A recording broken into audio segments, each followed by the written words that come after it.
PJNet.TV Part 2 is on the air. The custom Dell Didway bumper is running. We've got a Dell Didway background ready. We've got Dell Didway himself ready. We've got a chat room eager to hear him. We are recording and streaming to 9 social media destinations. Counting down. Studio 8. In 5, 4, 3, 2, 1.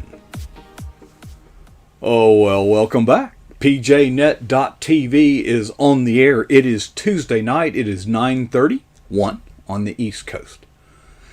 And that means one and only one thing. This is the time that everybody has marked on their calendar in anticipation that Dell Didway, the world's most interesting man, he is an award-winning author.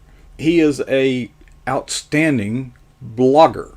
He is a sportscaster. He is a husband. He is a father. He is on PJNet.TV.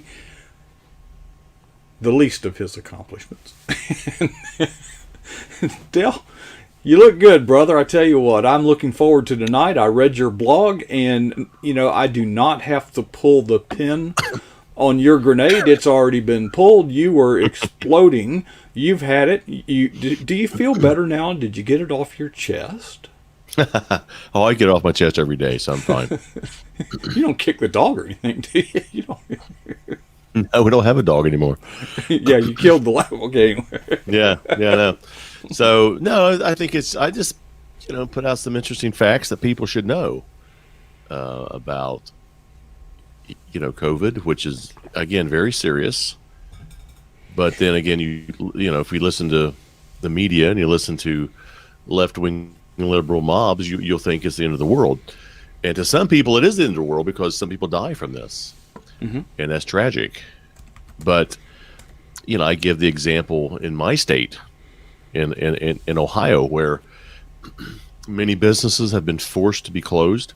Mm-hmm. Schools, football seasons, spring sports was canceled.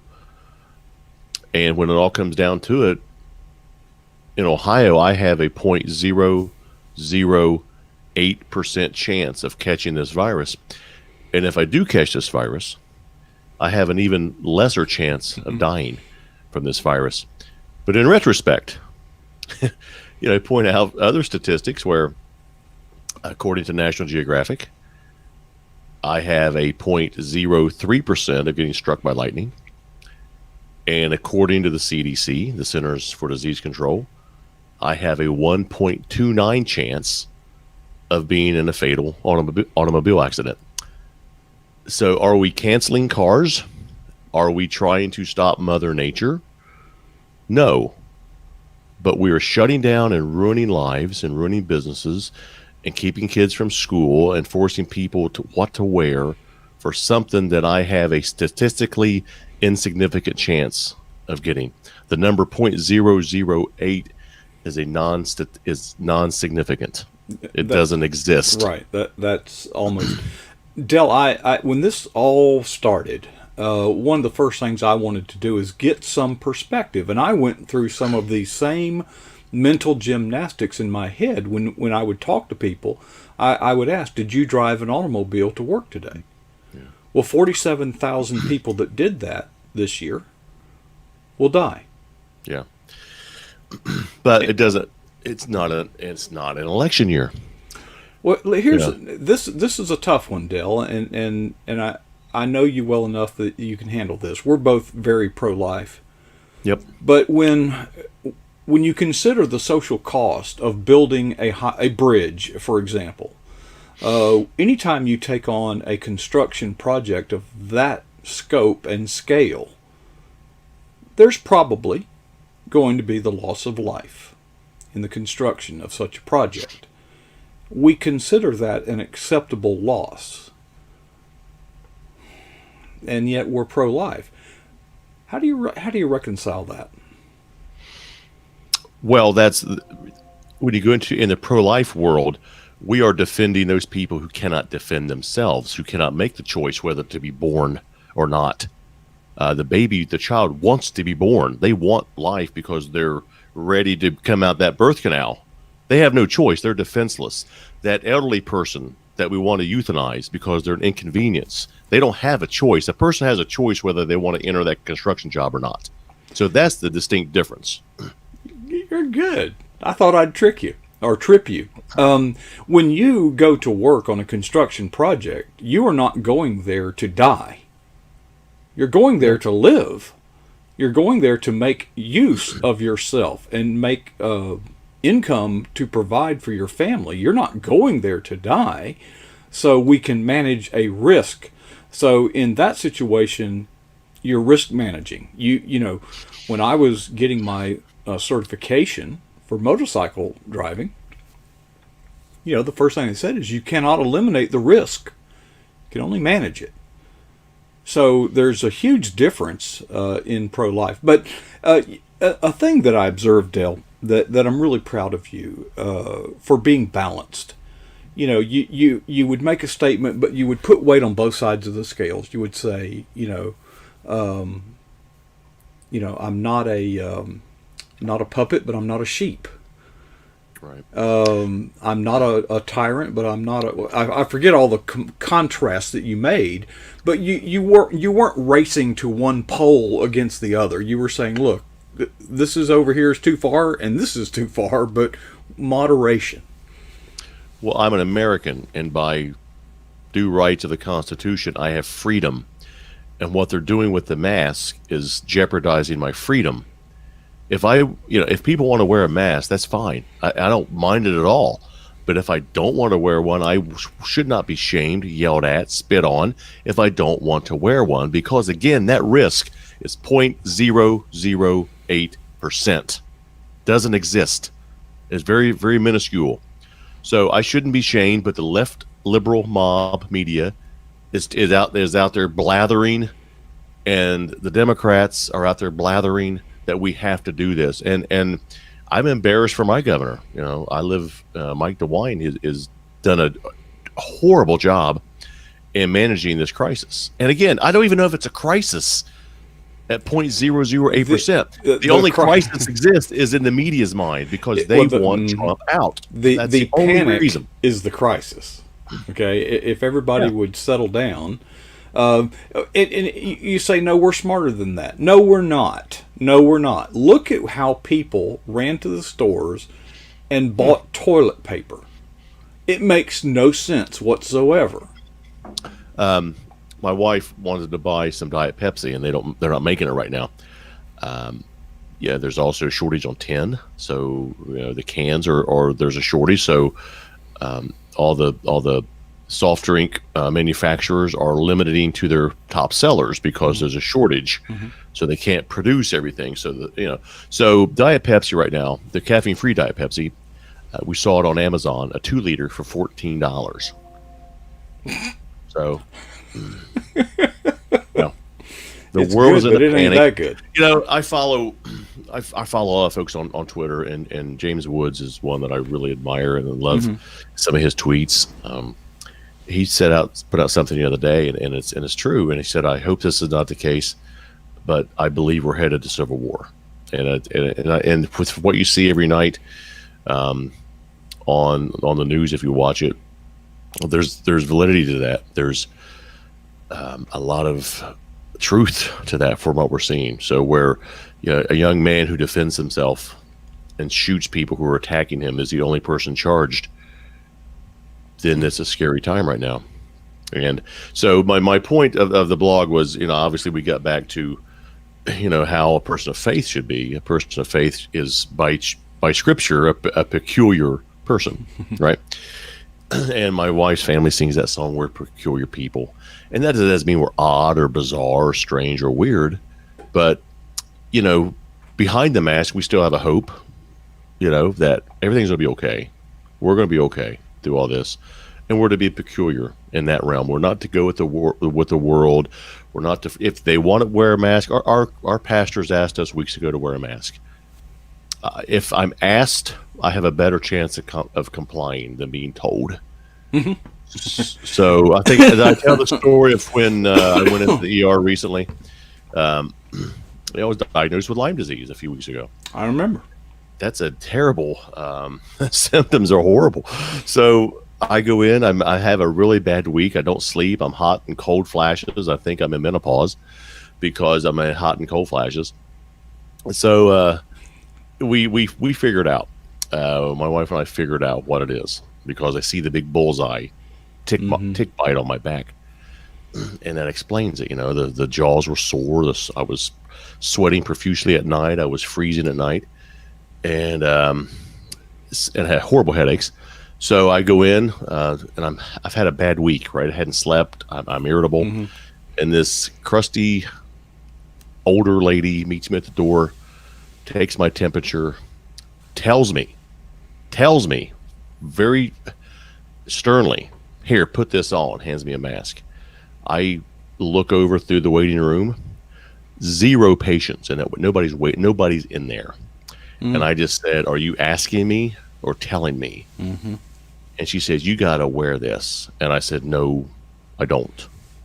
And I walked through, went up to the receptionist. She said, "You have to put that mask on." I said, "Who am I going to infect? There's nobody in this waiting room." And so the nurse prac comes up to the window. I know her.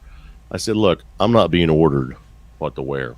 If you'll tell me, if you'll ask me politely, I might consider it." She says, "Come on back. You don't have to wear that." And I said, "Well, that's good because I'm not." And it's all in the presentation. If she would have said, "Hey, Dale, I know, do you mind putting this on?" I probably would have said, "Sure, I don't mind at all." But to be ordered in America what to wear, not going to happen. Especially us men, Dell. How many times has my wife said something like, "The trash needs taking out"? You know, it's like, why don't you ask me? Well, it's just so you know, I'll be more than cordial if I'm asked, like our pastors asked us to, and out of compliance, I said, "Sure, yeah, it doesn't hurt, it's okay," but don't like it. I'm not going to continue this, and I won't. I'll tolerate it for a little while. In certain areas, our city where I live has a mask mandate. I don't follow that. For one, it's unconstitutional. You can't make me wear anything. I'm on our local airport board. We had an instance where a restaurant that's within the airport wasn't complying with the mask orders. So the health department wanted us to evict this person. And we said, he's not violated the contract. He's not violated our contract. That, you know, he's contracted space for the airport, and he's not in violation. So as long as he pays the rent, yeah. They wanted us to do their dirty work. We said no, and they backed off. How about that?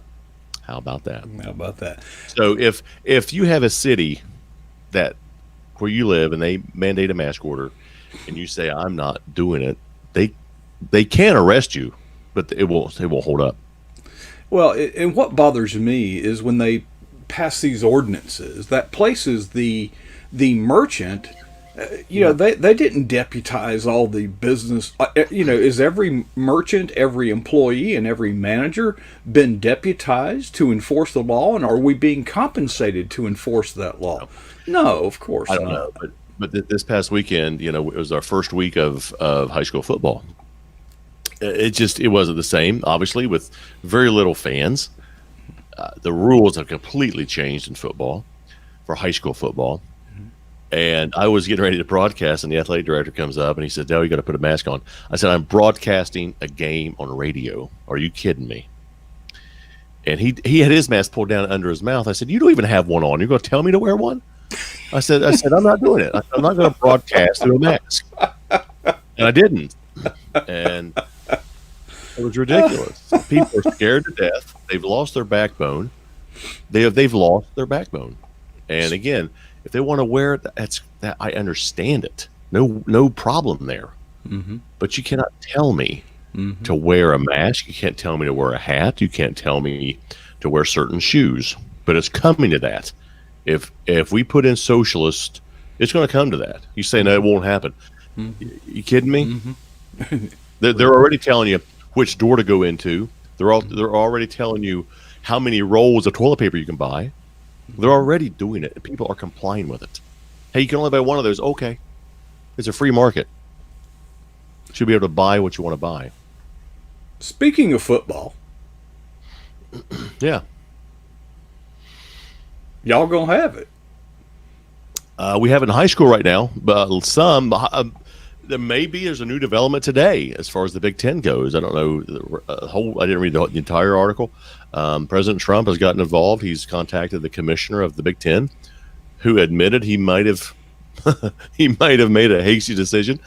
And there's a lot of it's a hot topic right now. There actually might be Big Ten right now. I mean, we don't know that yet. We'll find out more tomorrow. But the commissioner said he had a very positive conversation with the president, and that will be phenomenal because everybody's discouraged and disappointed. It won't be the same season, I don't think so. But if they do have it, it'd be great. It'd be great for my book sales. So love it. It would be great for the Electoral College in Michigan and Ohio as well. Ohio, I think he's got Ohio wrapped up, but Michigan, Pennsylvania with Penn State, and some of the other Big Ten schools would be, hey, this guy, man, he brought us football. Heck, with everything else, he saved football. Let's put him in office. So that could be a very positive thing, especially in Michigan and Pennsylvania, where they're pretty radical states right now. So who knows what could happen? Pennsylvania's on the bubble. If they get Penn State football, holy cow. Who knows what will happen there? So it's very interesting developments in that, but we're just hopeful. If not, you know what? I've learned that my life goes on without it, without football, without sports, without baseball. I'm fine. I don't miss it a bit. They can have the NFL, but Coach won't be watching. I don't care what they do until and unless they decide to show some respect for our country. And that was something that happened at that football game the other night, and I even made a comment. I went off of the radio station's call letters that I was calling and said, I'm not speaking for this radio station right now. I'm speaking for me. I'm just happy to use their platform. And I didn't get fired. I didn't get pulled off the air. So every student, every athlete stood for the national anthem. Nobody kneeled. And I made a point to say this is a welcome sight. And if the cowardly men who play in the NFL, and there are no men who play in the NBA, they're all a bunch of weenies, all a bunch of wusses. So there's no man plays in the NBA. They're all cowards. If these people who play in the NFL could see these high school kids, they could learn a lesson from them. I have such fond memories. I used to get upset, when I'd see somebody, not taking the national anthem with any solemn attitude at all. They just kind of stand there and they're drinking and they're just going through the motions. And, I think you should, or take their hat off. They won't leave. Right. Take your hat off. Yeah. Yeah. So that off. Used to upset me. Now it's that's a positive step in the right direction. At least they're standing. Yeah. So, but anyway, we'll see what happens in the next few weeks. But I think the tide's starting to turn. I believe. A few weeks ago I was pretty discouraged, but I think there's a turn right now. Well, these manufactured crises, eventually the light of day shines on them. But I was asking our guest last night, the Russian collusion thing, that didn't work, and then the Ukraine thing, that didn't work, and the COVID thing, that didn't work. The post office thing, they better get their team together to come up with a new crisis. Well, I hope this doesn't happen, but my prediction is this, that in a couple of weeks, when the president's numbers keep getting better, and they are getting better, again, I don't go by the polling, but it's starting to shift, and if it's starting to shift, then there must be he's probably up by like 40 if they say it's a dead heat. So if he starts doing better in the polling, you'll see a big movement to shut down the economy again right before the election. And that's what they'll try to do. The killer hornet thing never really got that was kind of a non-starter. No, Ben took care of that. Yeah, that was but it just seems to me that they're just coming up with one manufactured crisis after another, and we've had hurricanes, and all you hear is COVID. It's as if nothing else is going on in the world, and obviously. Well, there was a big child trafficking ring busted 2 days ago, and I saw that up in your state. Very, very little about that, Yeah. So, the media is complicit in this crisis. They have created it. So, but no, but the whole blog post was meant to, realize that it's real. But there's other things that are out there just as real, if not more real, that could really we have a better chance of getting killed by. And this virus is serious, but so are other things. But we're not. And I'm so sick of the word new normal and these challenging. One. We're all in this together. No, we're not. So and that was the idea. I mean, I have a hope, and I have something else to count on. I'm not going to accept the new normal because that's giving in to the mob. Mm-hmm. Okay, well, that's my new. No, it's not. No, I'm not going to accept it. I'm not going to be a spineless person and just accept it because it's not.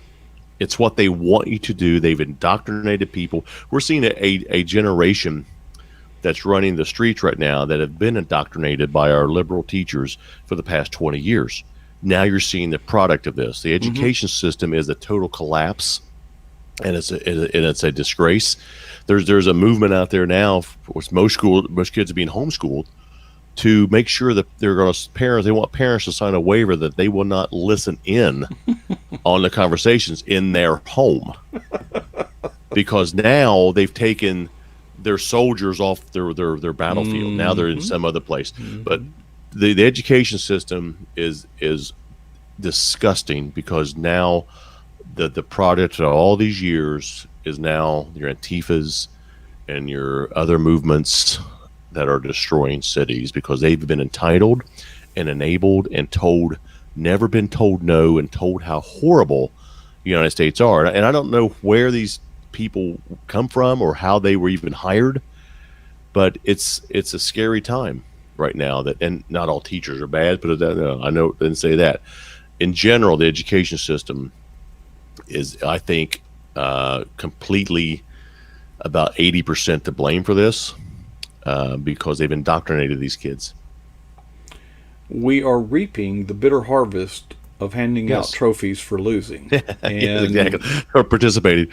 Yeah, and there's a saying that I kind of like, and when you said the thing about parents being told to sign a waiver that they're not going to eavesdrop.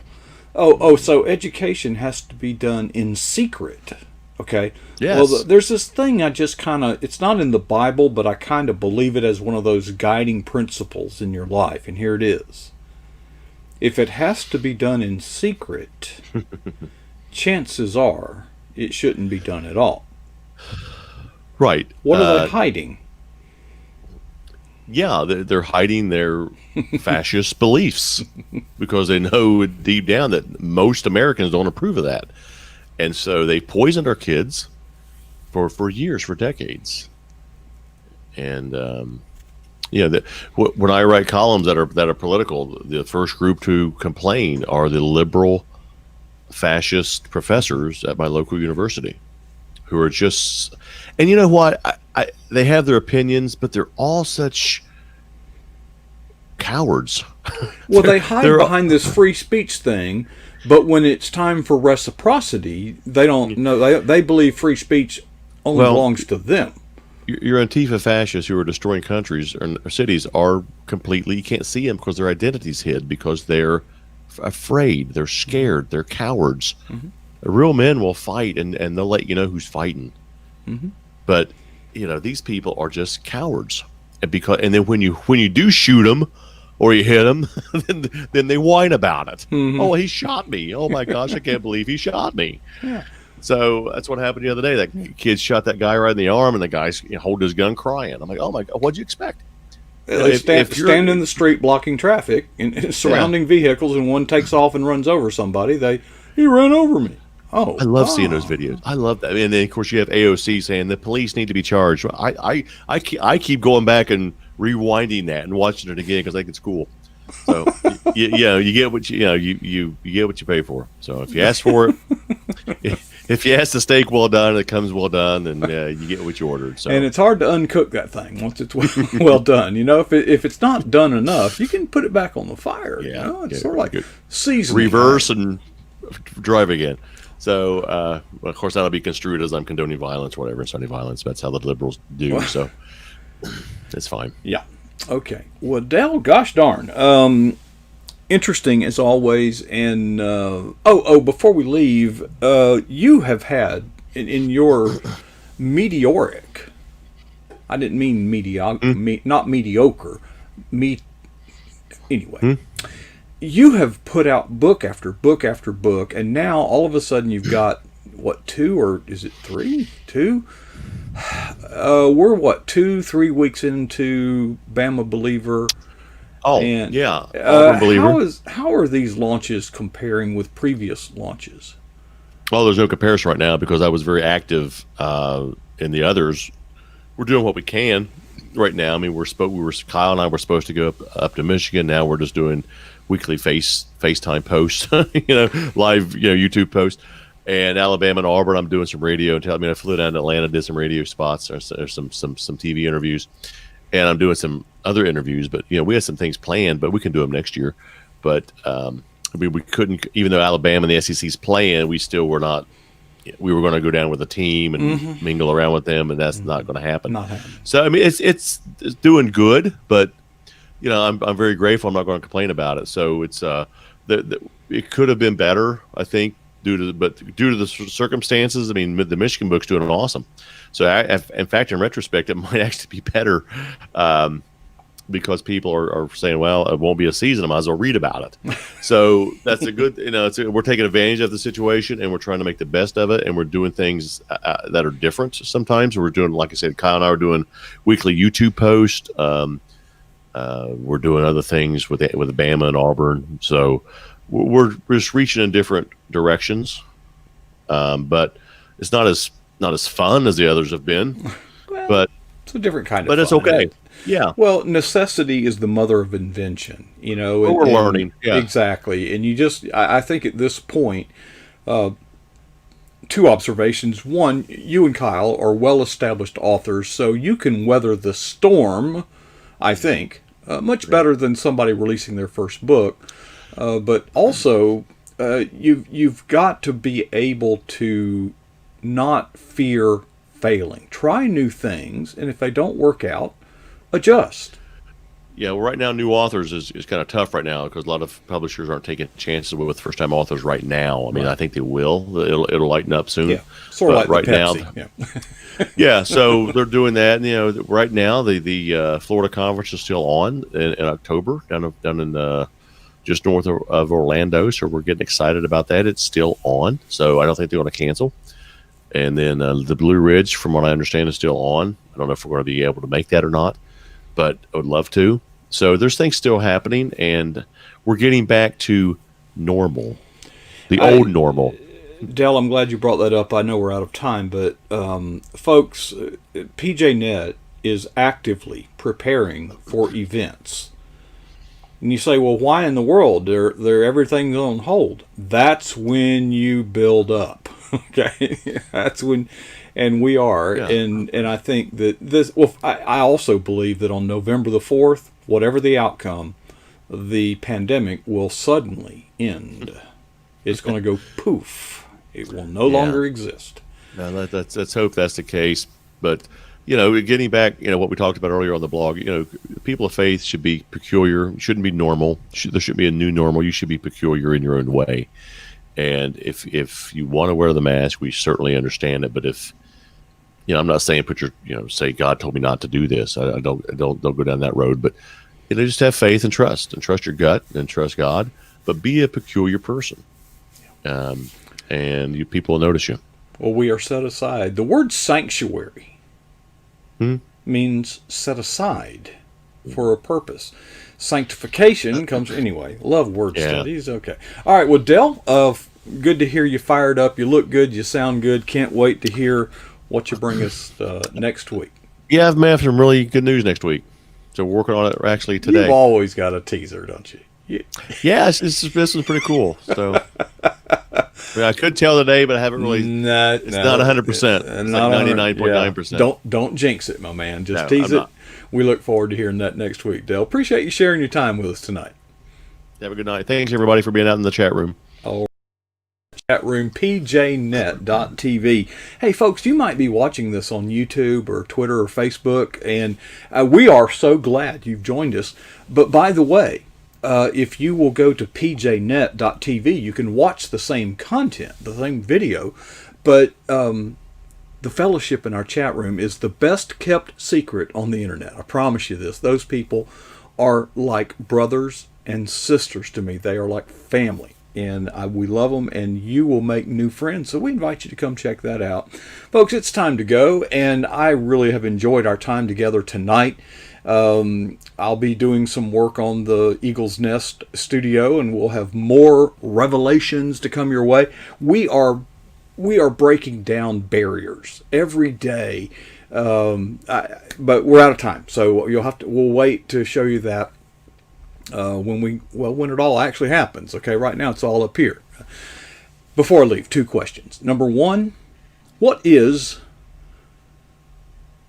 the single boldest thing you have ever done for Jesus Christ? Number 2, when was that? Dell shared that we are to be peculiar. And you can't be peculiar based on something you did years and years ago. That is an attitude, that is a way of living life, and needs to be contemporary. So I certainly hope and pray that none of us would ever be satisfied with either answer to those 2 questions.